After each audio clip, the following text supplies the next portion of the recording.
I find myself in that like self questioning of, well, is this in alignment with what I'm meant to do, or is this something that I'm passionate about doing, or is it something that I'm just trying to make myself do just to make money? Welcome to Healing Conversations podcast. Podcast. Yes. Hello, hello, Yes. hello, everyone. Welcome back to another episode of Healing Conversations podcast. Podcast. Oh my goodness, y'all know season two, we back like we never left. And if you listen to the first episode of season two, you already know where we're going with this plane, taking you on an adventure of expansive healing growth Mm. conversations that we bring our real life selves into this space. And as we always say, I always say, healing individually supports the collective vibration of healing. Absolutely. And this is a dialogue. You know what the deal is. Hit us up on Instagram at Raymel Bentley, at VZ Spaces. Hit us up via email on our websites, wherever you can get in touch with us. Let us know how these conversations are impacting you. Let us know how these tips and these tools and these techniques are taking you to a new level of your healing journey. That is something that I really enjoy reading and hearing about. And remember to share on your social platforms. Mhm. Share with your friends. Let them know what you're getting into because if you're not growing together, you're going to start growing apart. So Mm. join the conversation, get your friends in the conversation. And yeah, let's jump into it today. Yes, so y'all know how we do on Healing Conversations. It's really organic and true, and we just say, "Hey, where art thou? Where art thou?" Where art thou in thine healing journey? And something comes up which inspires the conversation that we'll have in each episode.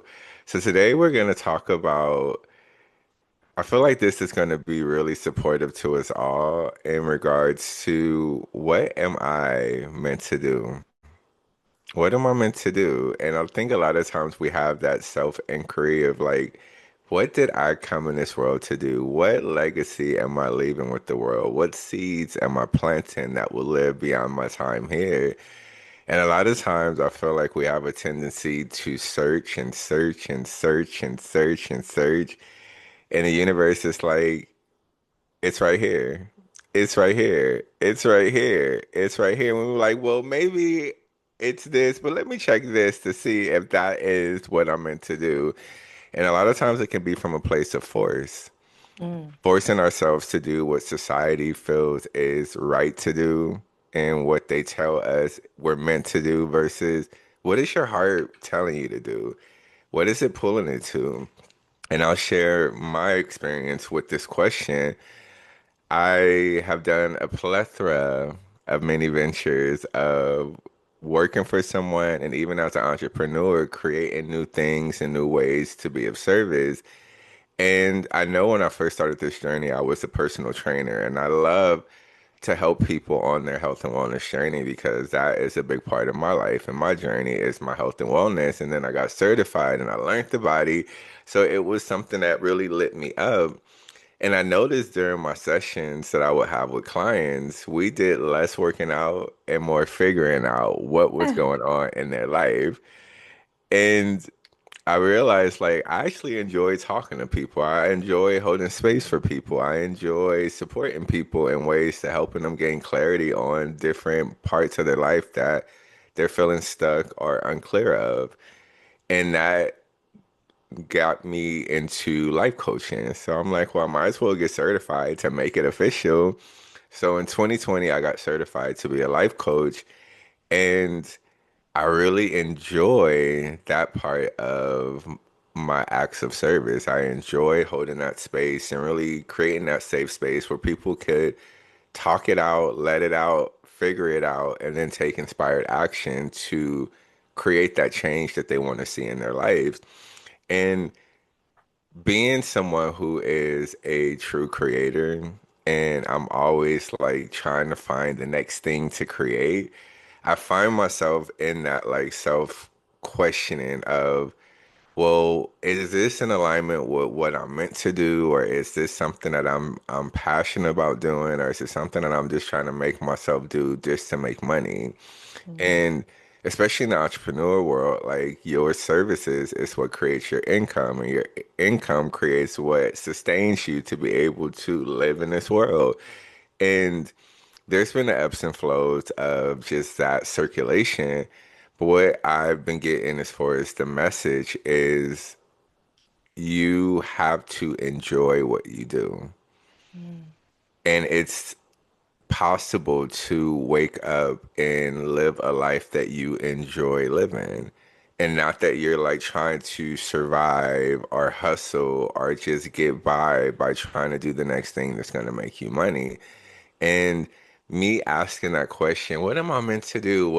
Did I come in this world to do? I've been realizing that life has a way of reminding me, Raymel, you're a good listener.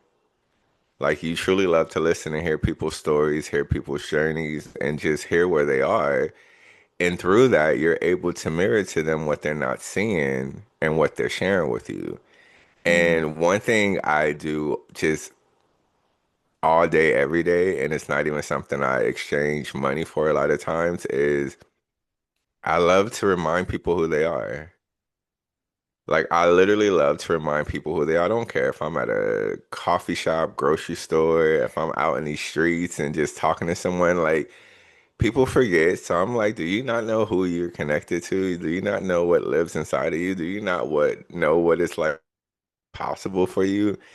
And that is what lights me up and fills me up every time I do it. mm, So every time I've asked that question, what am I meant to do? What is my calling? What is my purpose? The universe, life reminds me, that's it. mhm. That's it. Just be you and do it, and it shall be. So I'll land that plane there. Yes, share your gifts and they will make room for you. That is the calling that is shared in the Christian Bible. And I really appreciate you touching on that, the theme of things, because I was recently speaking with a friend who is navigating a firsthand witnessing of someone getting snatched up by ICE detention folks. And they were telling me how they couldn't get that experience out of their mind and how it really struck their heart. And we happened to be able to meet up in person, and they told me they saw like the situation bubbling up. You know, they saw the people, and they were trying to tell folks around them, but everybody was like, "You're overreacting." And then they saw the detainment starting to take place, and then everybody started being like, "Whoa, whoa, whoa, whoa!" And they're just like, "I told you." You know, I saw this happening. I tried to raise some awareness about it, but nobody wanted to listen. Everybody said I was overreacting. And what I expressed to her, and this is the part where living in purpose feels good, because when someone comes to us in that sort of vein of things where they experience something hard, we often have a challenge with figuring out how to support them, you know? And I was grateful that I am in this work and that I do have a sound spiritual practice, because one of the things they ask is, should I just pray about it? You know? Um, and what I shared with my friend was absolutely, if prayer feels appropriate for you, get yourself into a place that feels loving and grounded and pray for this person. Absolutely. And also, as someone who has experienced being unhoused, as someone who has experienced um, emotionally abusive relationships, attempting to end their life, um, I know there have been people around me who, especially during the unhoused season, were like, oh, I wish there was more I could do, or, you know, having pity. And um, just kind of seeing it as a tough situation that they're experiencing, right? Mm-hmm. And what I shared with my friend was having that experience allowed me to expand my spiritual service here on the planet.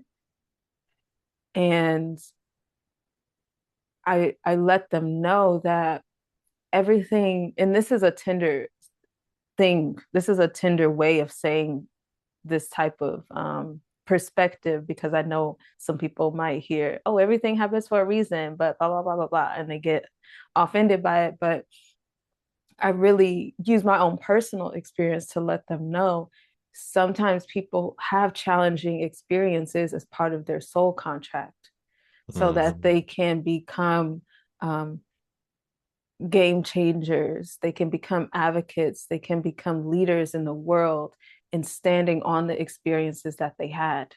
So if they don't go through those experiences, they won't reach their full potential. And that's something I know to be true for myself.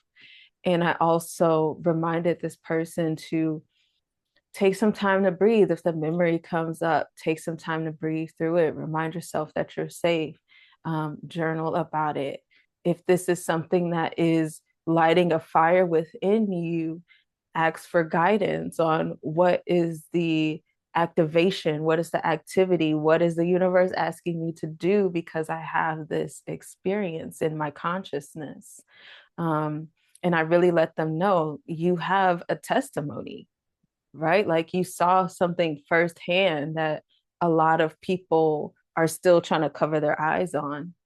So if there is something in you that's wanting to be like activated and activist about this, allow that to come forward. But if it's just you feeling, I think helpless was the word that they used.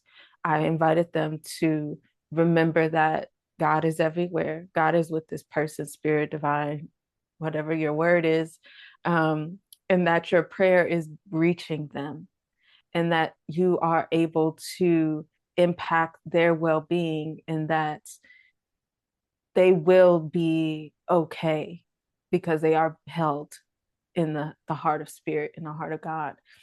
And this person, I'm doing my best to not use pronouns because it's very general, but when we're able to help people in that sort of way to find that peace, I notice for myself, I really feel aligned in those moments. Getting Mm-hmm. to see the peace that came over them really helped me to confirm, like, I'm in the right vein of what I'm doing, Mm-hmm. because I'm able to articulate, I'm able to share, I'm able to hold this space because of the work I've already been doing with my workshops, with my videos, with my coaching, and those things. And just to be able to help someone in real time, like you were saying, at the grocery store or at the coffee shop or just out here in these streets, at a random basketball game that I went to, just to be able to always be in what you're called to be doing and have it be a service that you can offer anytime is really powerful for me. And I also wanted to touch on how you said that sometimes we are looking for ways and means to get things done and we're trying to force them. Something that I was reflecting on with myself recently as I've been asking myself this question, because Raymel and I be mano Mm-hmm. y mano. Mm-hmm. um, I was asking the very similar question of like, am I in the right track? Is this what I'm, meant to be doing? Is this the season for this? Am I meant to go get a new investor to support me with my business job evolution things?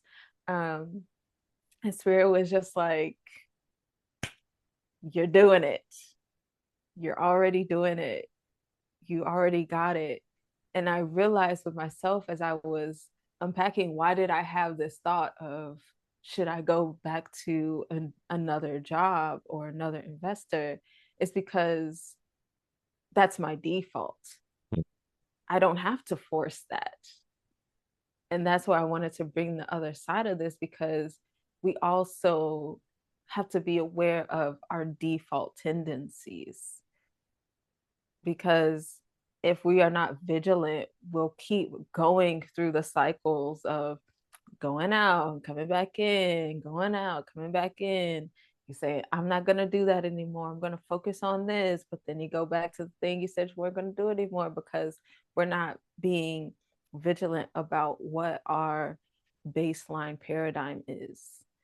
And so Mm, I was able to have that awareness because of my practice, because of the work that I'm doing, um, to recognize like, okay,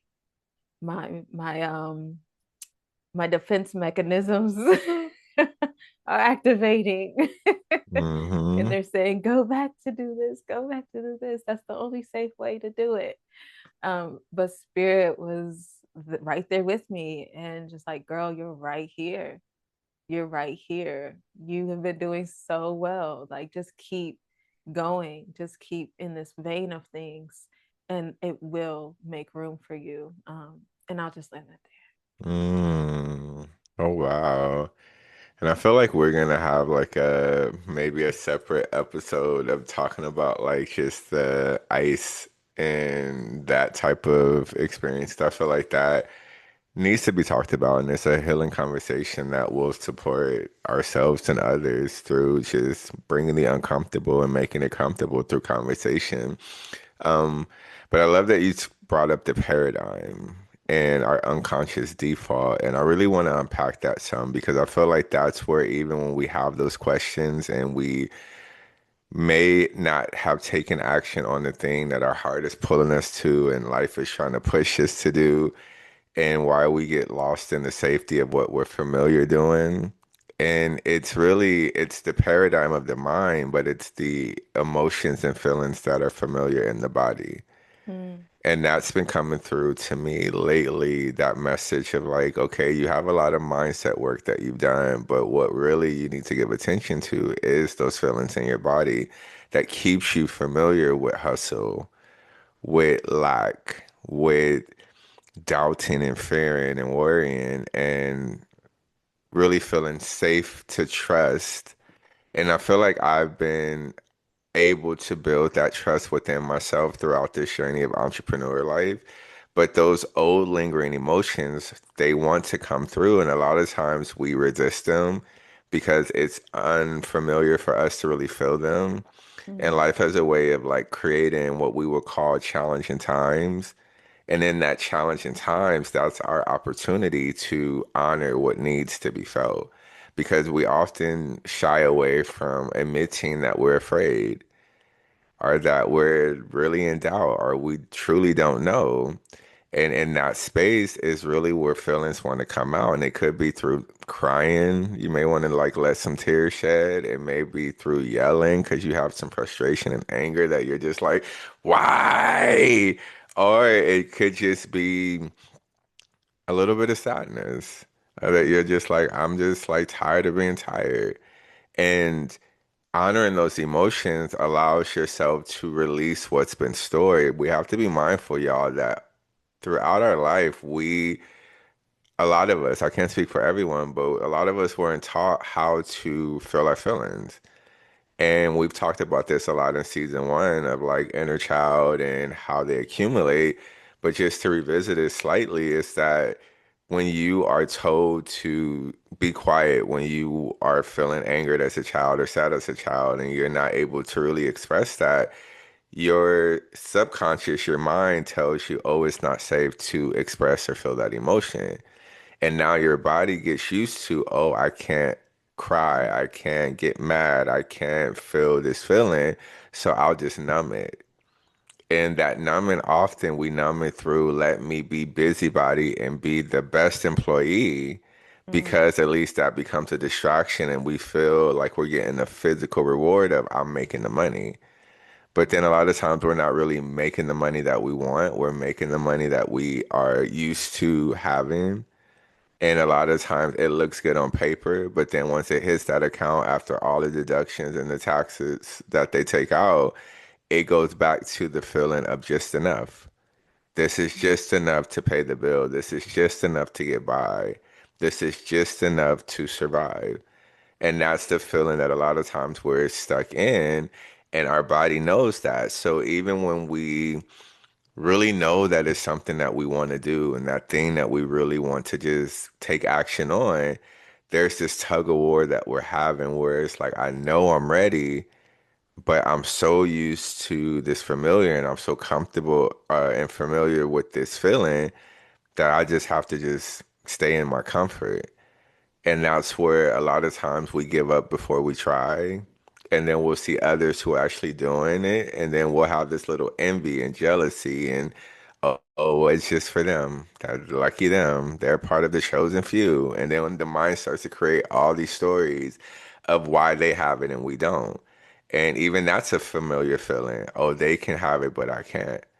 So now you're just stuck in this pattern, stuck in this cycle of that younger self that always had this belief that it's not for me, but it's for them.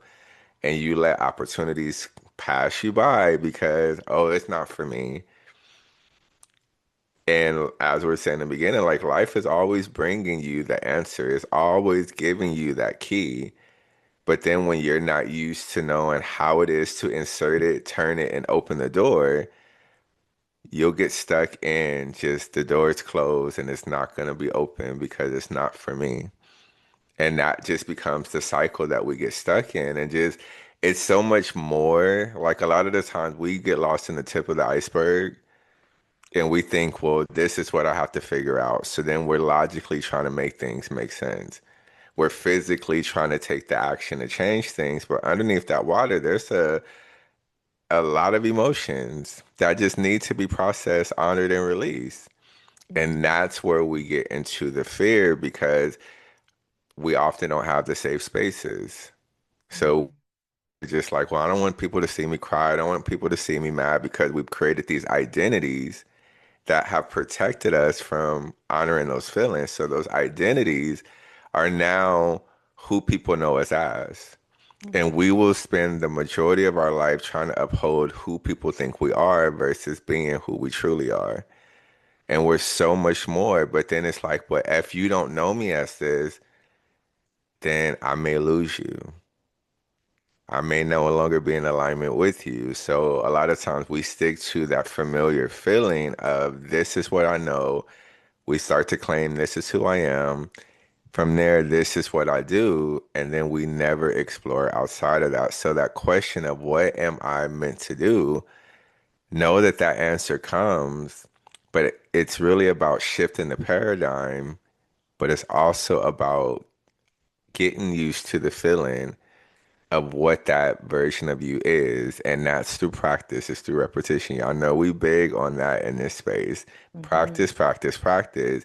And as you get familiar, you start to trust, you start to believe, which means you start to see the answer and the key has always been in front of you. And I'll end it there.